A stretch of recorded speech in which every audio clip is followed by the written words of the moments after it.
Mesdames, Messieurs, bonjour et bienvenue à vous à ce flash d'information. La visite qu'effectue l'envoyé personnel du secrétaire général des Nations Unies pour le Sahara occidental, Staffan de Mistura, depuis hier dans les territoires sahraouis occupés, devrait être un événement tout à fait naturel, en ce sens qu'elle s'inscrit en droite ligne avec la responsabilité des Nations Unies envers le territoire et le peuple sahraoui, mais également avec les missions et le rôle du responsable onusien, indique le ministère de l'Information sahraoui dans un communiqué.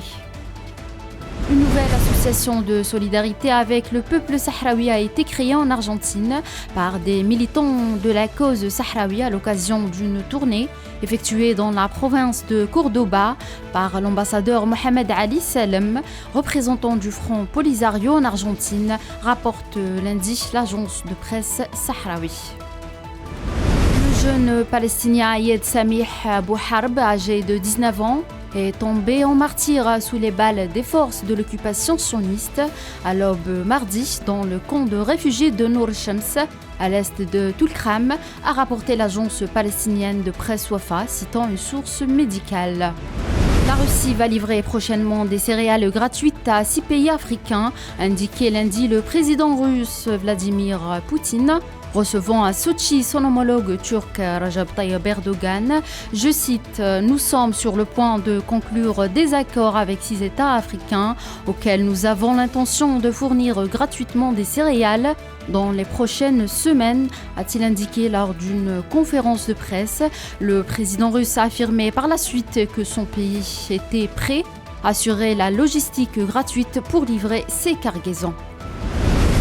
La Maison-Blanche a affirmé lundi que le dirigeant nord-coréen Kim Jong-un a l'intention de se rendre en Russie pour discuter avec le président Vladimir Poutine à Moscou. Je cite, « Comme nous l'avons déjà dit, des négociations sur la fourniture d'armes entre la Russie et la Corée du Nord progressent activement. Nous savons que le dirigeant nord-coréen souhaite que ces négociations continuent avec notamment un échange diplomatique au plus haut niveau en Russie », a déclaré Adrienne Watson, porte-parole du Conseil de sécurité nationale de la Maison-Blanche à la presse. L'Afrique a une opportunité sans équivalent de se développer en participant à la lutte contre le réchauffement climatique, mais elle a besoin d'investissements internationaux massifs, a affirmé lundi le président kenyan William Ruto en ouverture d'un sommet continental historique sur le climat. Le premier sommet africain sur le climat regroupe pendant 3 jours les dirigeants et les responsables d'Afrique et d'ailleurs, dont le chef de l'ONU Antonio Guterres, afin de dégager une vision africaine commune sur le développement et le climat. La tempête Daniel frappe l'ouest et le centre de la Grèce depuis lundi, provoquant des centaines d'appels aux services d'urgence pour pomper de l'eau quelques jours seulement après qu'un incendie de forêt meurtrier qui brûle depuis plus de 2 semaines a été maîtrisé dans le nord du pays.